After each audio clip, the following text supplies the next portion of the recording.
alalang-alala ko po itong lugar na ito.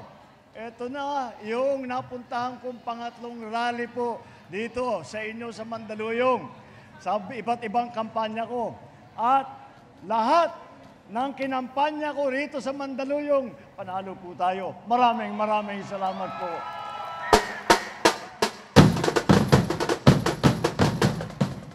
Tayo po ay nakarating na sa kahuli-hulihang pagtitipon natin dito po sa kampanyang ito.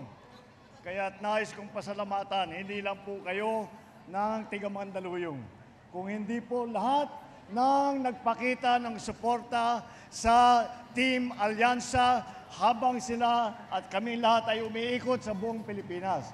At nasasabi ko naman, nakakatuwa naman na mas nakita, kahit po saan pumunta ang Team Alyansa, napakainit po ang pagtanggap sa Team Alyansa, pagtanggap para sa kinabukasan at kabubuti ng ating minamahal na Pilipinas. Kaya naman po, kami na umiikot at nagkakampanya, na-inspire po kami, nagiging inspirasyon po ang suportang nararamdaman namin, ang init ng pagmamahal na nararamdaman namin sa aming pag-iikot. Ay mula naman po sa umpisa, sinabi ko po, ang bagong Pilipinas ay isang pangakong ginagawa nating totoo na araw-araw. Ating inyong suporta ay ang aming inspirasyon.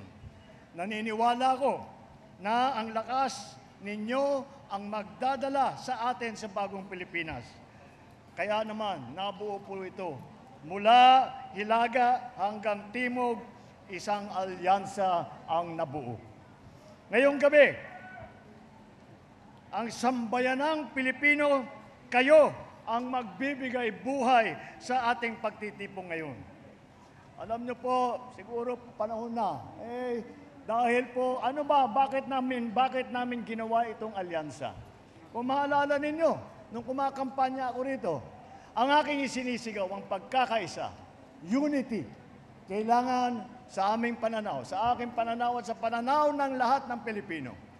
Wala pong mangyayari sa atin kung tayo ay nag-aaway-away po. Wala pong mangyayari sa atin kung tayo ay hindi magkasundo at hindi nagtutulungan.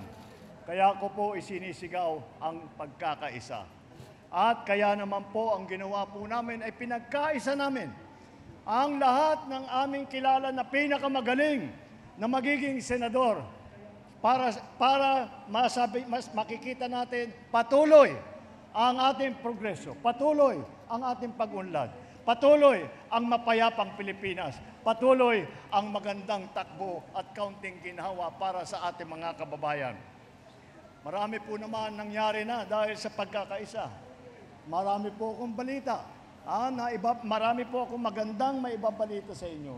Sa mga nangyayari sa nakaraang 2 taon, 3 taon halos, mula nung tayo ay umupo noong July 2022. Ngayon po, ang ekonomiya ng Pilipinas ay kinikilala sa buong mundo, isa sa pinakamabilis ang paglaki at pag-unlad ng ekonomiya sa buong mundo. Yan ang pagkakilala ngayon ng Pilipinas.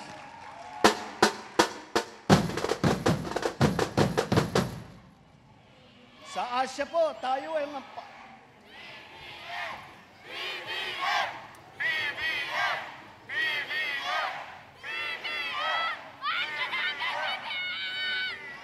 Kaya po, tayo ay kinikilala ngayon na maganda ang takbo ng ekonomiya. Dahil nung nagsimula po tayo, napakabilis ng pagtaas ng presyo ng bilihin. Yung pong aming inaalala at dahan-dahan po namin itinatrabaho. Kaya naman, mula sa 1.8%, na yung 1.8% ng inflation, ibig sabihin gaano kabilis ang pagtaas ng presyo ng mga bilihin, ay ito ay bumaba pa sa Marso. Kaya dahan-dahan, hindi na kasing bilis ang pagtaas ng presyo ng ating mga bilihin. Dahil po, naglagay po tayo, humingi tayo ng tulong sa ating senador. Humingi po tayo ng tulong sa ating congressman. At hingin natin na baguhin ang mga iba't ibang batas upang maging mas magandang patakbo para lahat po ng mga lahat po na gustong pumasok na mag-invest dito, magdala ng pera po nila dito sa Pilipinas ay magiging maganda at makikita nila doon tayo pupunta sa Pilipinas dahil naayos na dyan at mas maganda pupunta tayo dyan invest na sa isang bansa, ibang bansa. At kung bigas naman ang pag-uusapan, pinapababa na natin ang halaga nito.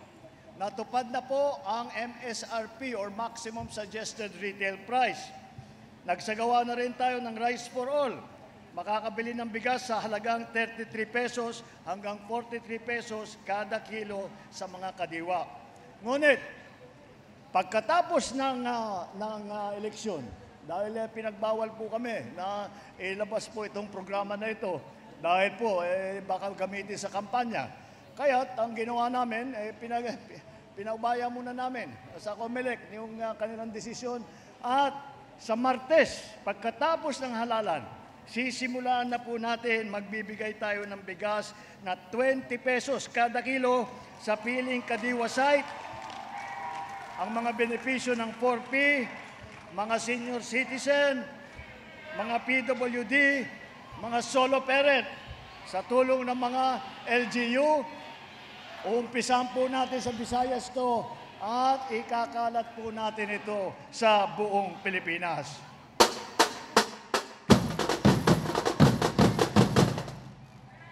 Kasama din po dyan, kahit po makontrol po natin ang presyo ng ating mga bilihin, ay kailangan po para makabili ang ating mga kababayan, ay kailangan po ng trabaho. Kaya isa pang magandang balita. Sa buong taon ng 2024, naitala natin na ang unemployment rate, ito yung bilang ng mga Pilipino na hindi makahanap ng trabaho. Ang bilang ay bumaba hanggang 3.8%. Ibig sabihin, ito ang pinakamababang bilang ng Pilipino na walang trabaho sa nakaraang 20 taon. Naaayos na rin po natin yung pagbigay ng trabaho. Patuloy po tayo pagbibigay ng mga pagkakataon para sa ating mga kababayan.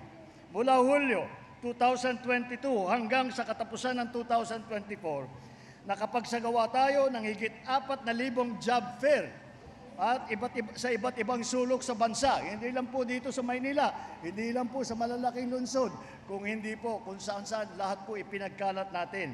Binibigyan po natin ng pagkakataon ang ating mga 4Ps, ang ating mga benepisyaryo upang sila ay makabangon muli. Patuloy po tayo nagbibigay ng pagkakataon para sa ating mga kababayan. Ito po ay dinadaan po natin sa job fair. Nung Labor Day po, noong May 1, nagsagawa tayo ng napakalaking job fair sa 69 na lugar sa buong bansa. Mahigit 200,000 trabaho ang inalok mula sa mahigit 2,000 employer. Kasabay nito, binibigyan pansin natin ang isa pang haligi ng bagong Pilipinas. Ay napakahalaga po nito. Lahat po tayo ay magulang. Inaalala po natin ang ating laging mga anak. Kaya inaayos po natin ang edukasyon. Inaayos po natin ang K-10 curriculum. Sinimulan nang ipatupad ang bagong curriculum para sa kinder hanggang sa grade 10 noong school year 2023 hanggang 2024. Kasabay nito, atin ding isinasaayos ang curriculum ng mga senior high school.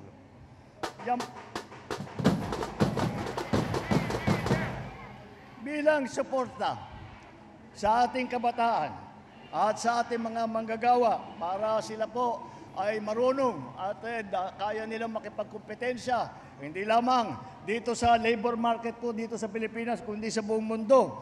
Kaya sumisikat po ang Pilyas. So ang mga Pilipino, dahil napakagaling talaga ng Pinoy. Pero kailangan pa rin natin tulungan. Kaya bilang suporta sa edukasyon ng ating mga kabataan, mula Hulyo ng 2022 hanggang Marso nitong taon, nakapagpatayo tayo ng higit 16,000 bagong silid-aralan. At yan po ay proyekto ng DepEd, yan proyekto po ng pamahalaan. Ngunit, hindi pa sapat yun dahil tayo ay nagpapatulong sa ating mga kaibigan na nasa private sector na nagmamagandang loob po. At dahil sa aming pagkooperasyon at sa tulong nila, layunin natin makapagpatayo ng 15,000 silid-aralan. Ito ay may kuryente, may internet at kumpleto ang kagamitan.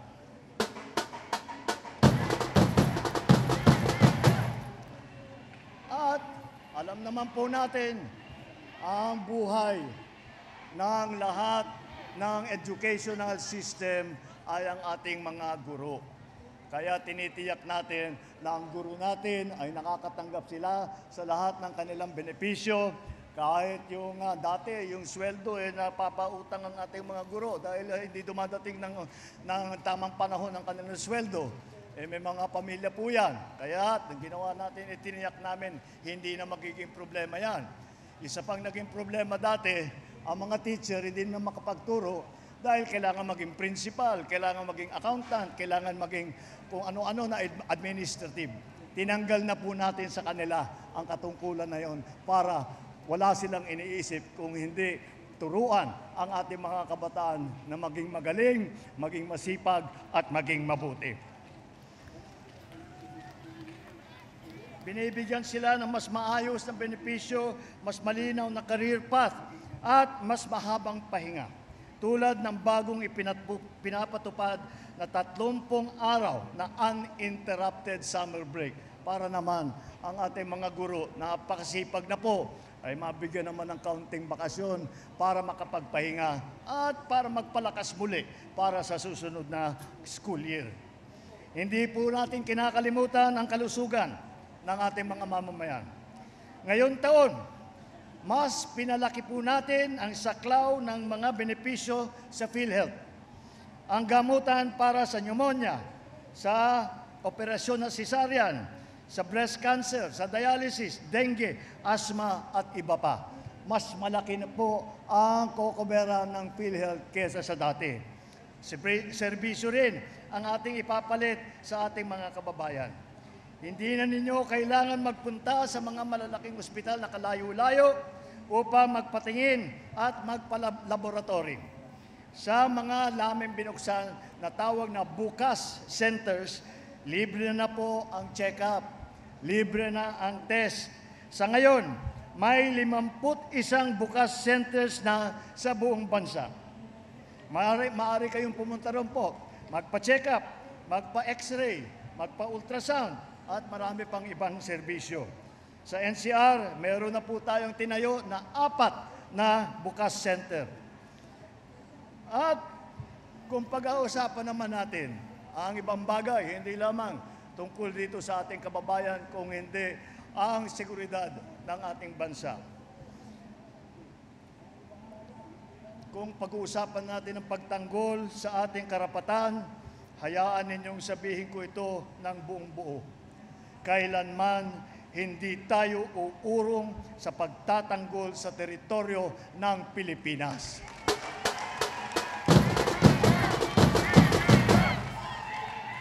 Bilang isang malayang bansa, dapat natin panindigan ang ating mga karapatan. Dahil ang ating maliwanag na ang Pilipino lamang ang dapat na makinabang sa teritoryo ng Pilipinas, at yan po ay ipaglalaban po natin.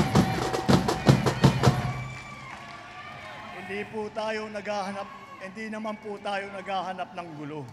Tayo naman ay sumumpa po tayo, kami lahat na opisyal, na ipagtatanggol namin ang konstitusyon ng Pilipinas. Ipagtatanggol namin ang teritoryo ng Pilipinas, ang soberenya ng Pilipinas, ang karapatan ng Pilipino. Kaya po, kahit ano pang mangyari, hindi po namin titigilan na ipagtanggol ang Pilipinas. Kahit kasino man, napakalaking dayuhan, napakalakas ang puwersa, hindi po, ang Pinoy po hindi umaatras. Hindi po tayo aatras.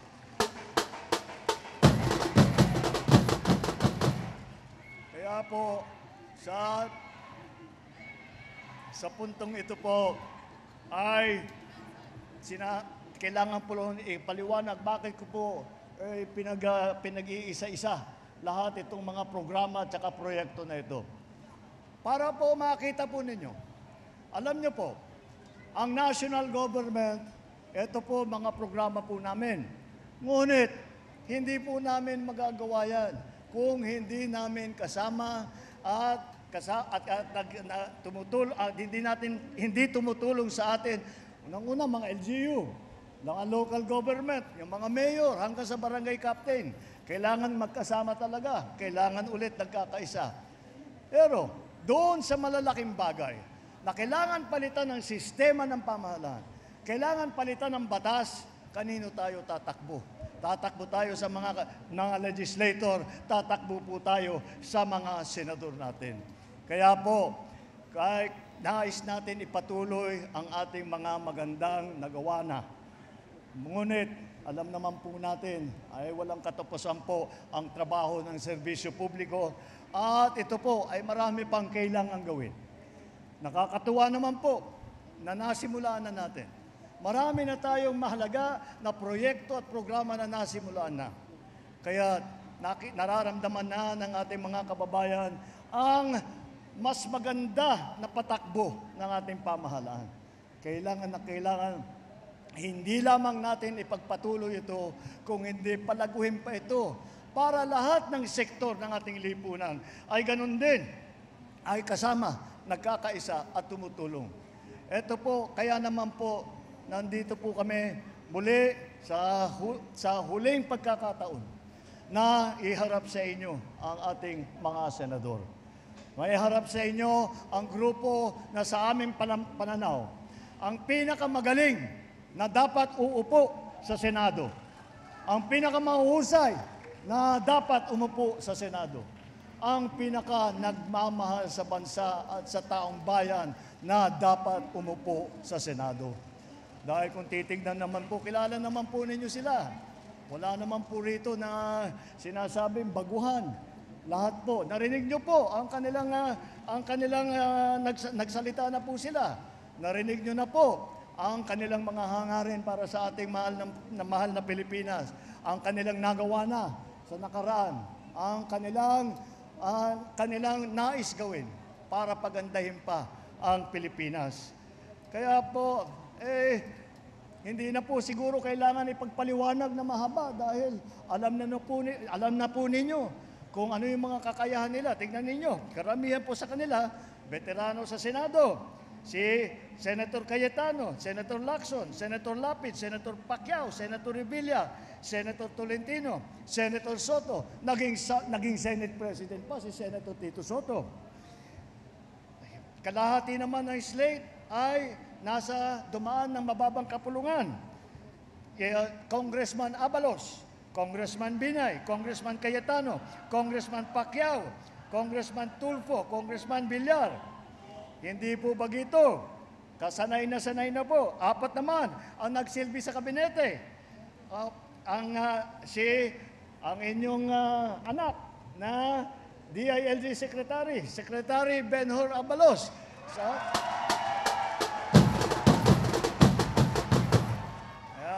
Linagay po natin.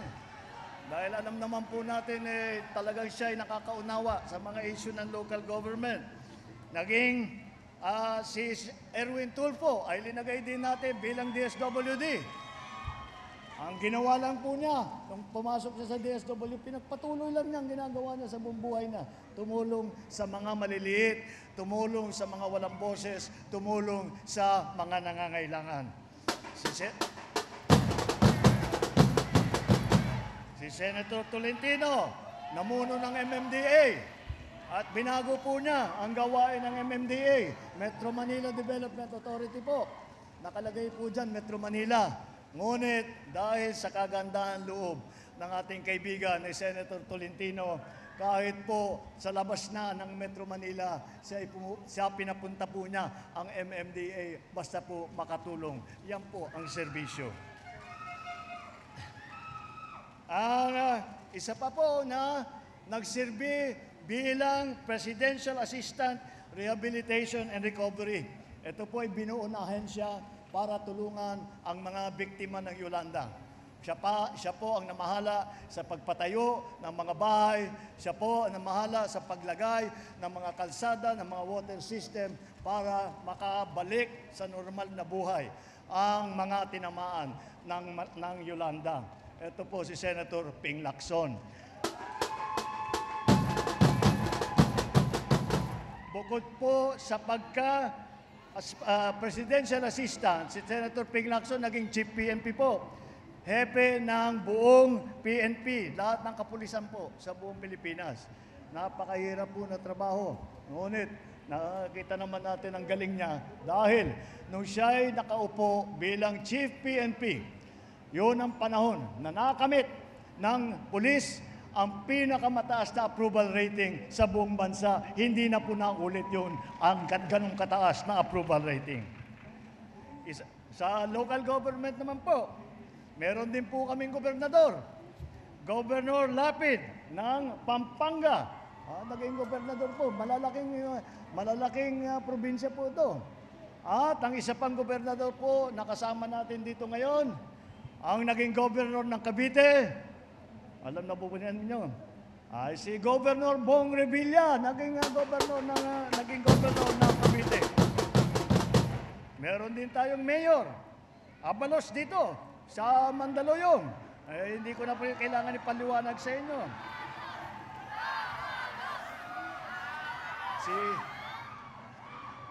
Si Senator Tolentino. Senator Tolentino naging city mayor po yan. City mayor naman po ng Tagaytay.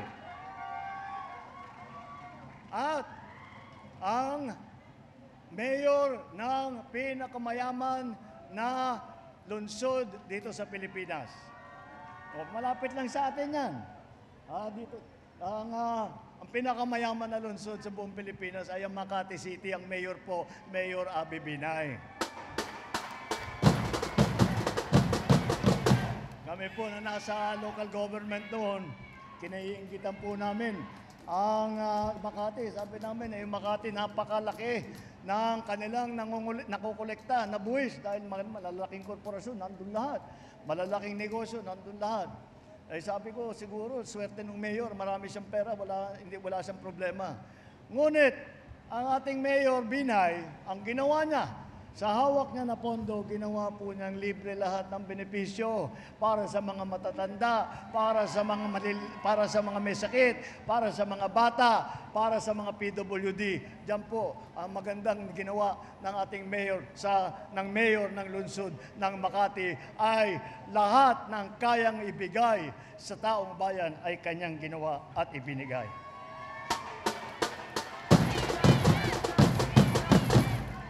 Sulat dito, Fighting Women of Alyansa. Meron po tayong palaban ng mga babae na kandidato. At sila naman, nandyan po si Senator Cayetano, si Mayor Binay, andyan din po si Congressman Villar.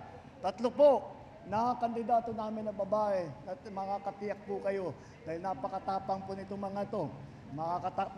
Makakatiyak po kayo. Lalo na ang ating mga kababaihan na meron laging boses para sa kababaihan sa Senado at merong magtatanggol sa karapatan ng ating kababaihan. Sa pagsulat naman ng mga gandang batas, apat po sa kanila ay abogado. Attorney Abalos, Attorney Binay, Attorney Cayetano, Attorney Tolentino.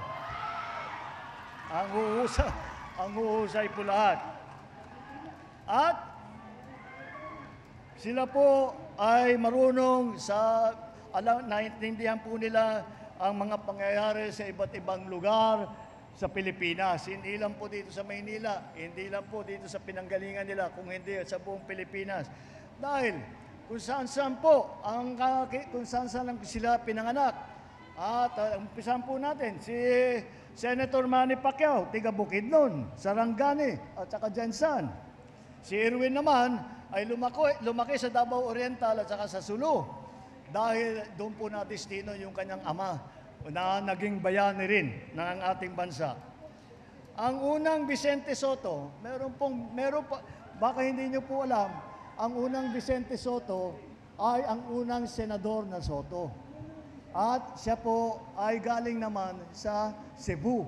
Kaya makita mo po ninyo, si Camille Villar naman, ang kanyang mga ninuno ay galing po sa Iloilo. Mga kababayan, palagay ko naman sa aming pag-iikot, sa aming pagsasalita, sa kanilang pagpapaliwanag, sa kanilang mga hangarin at pinapangarap para sa ating bansa, alam nyo na po na ang tinutunguan ng alyansa, ang kapayapaan, ang maging ligtas ang ating mga kababayan na magkaroon ng katarungan dito sa Pilipinas. Yan po ang aming ipaglalaban. Yan po, dito lang po makikita ang alyansa na hindi nanggugulo. Ang nais nilang gawin pag upo nila sa Senado ay hindi manggulo, hindi magagawa ng mga problema, kung hindi maghahanap ng solusyon sa problema, magtrabaho ng tapat at mapag-aralan ng masinsinan kung ano ba ang dapat gawin para sa ating mga kababayan. Yan po ang alyansa. Kaya po, sa darating na Lunes, huwag na po kayong magdalawang isip. Isipin po ninyo, ito ang pinagpipilian ninyo. Ang pinagpipilian ninyo ay dapat pipiliin po ninyo na iboboto ninyo ang alam ninyo ang makakatulong sa taong bayan. Ang magtutulungan sa lahat kahit na hindi ka partido sa politika, kahit na hindi kaibigan. Ngunit para sa ikabubuti ng Pilipinas, nandiyan po ang alyansa. Kaya't sa Lunes po, sa Mayo 12, huwag na po kayong mag-isip ng malalim. Basta tingnan ninyo, all the way alyansa! All the way alyansa! All the way alyansa! Mabuhay ang alyansa para sa bagong Pilipinas! Mabuhay po kayong lahat! Mabuhay ang bagong Pilipinas! Ang Pangulo ng Republika ng Pilipinas, Ferdinand R. Marcos Jr. Isang masigabong palakpakan para sa alyansa para sa bagong Pilipinas! Sama-sama natin abutin, pinaglaban tayo na bigli. Ang ating tagumpay, tagumpay ng ating lahi, tagumpay ng ating lipi, ang tanghaling bibigay at inaalala. Tagumpay natin lahat.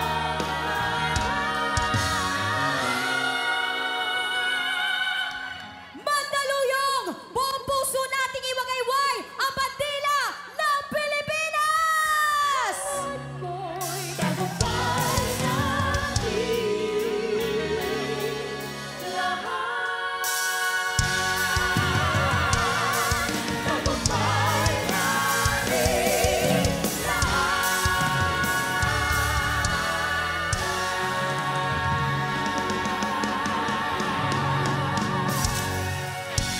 Mabuhay ang alyansa para sa bagong Pilipinas! Whoa!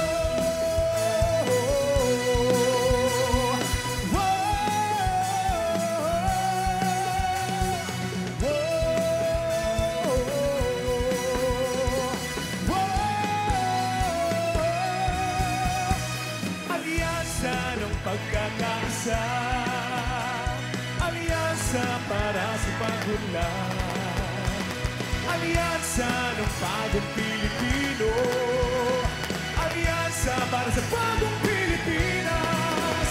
Pagkakasa ng damdamin hangarin, alyansang pinagtibay ng pangarap at adhikain. Sinubok ngunit nanatiling tutok hanggang sa dugo. Alyansang tutulong, tutugon sa hamon ng panahon. Isusuko, ititigil mo, laban natin to. Mandaluyong, mamamayang pinagbuklod, bayang tatakuyan, bayang isisigaw. Sabay ako sa bagong Pilipinas, alyansa ng pagkakaisa, alyansa para sa pagmulan, alyansa ng bagong Pilipino, alyansa para sa bagong Pilipinas, alyansa ng pagkakaisa, alyansa para sa pagmulan, alyansa ng bagong Pilipino, alyansa sa bagong Pilipinas. Mabuhay ang Mandaluyong! Mamamayang pinagbuklod, bayang itatapuyan, bayang isisigaw. Sabay ako sa bagong Pilipinas, alyansa ng pagkakaisa, alyansa para sa pagmulan, alyansa ng bagong Pilipino, alyansa para sa bagong Pilipinas. Mabuhay ang alyansa! Mabuhay ang bagong Pilipinas!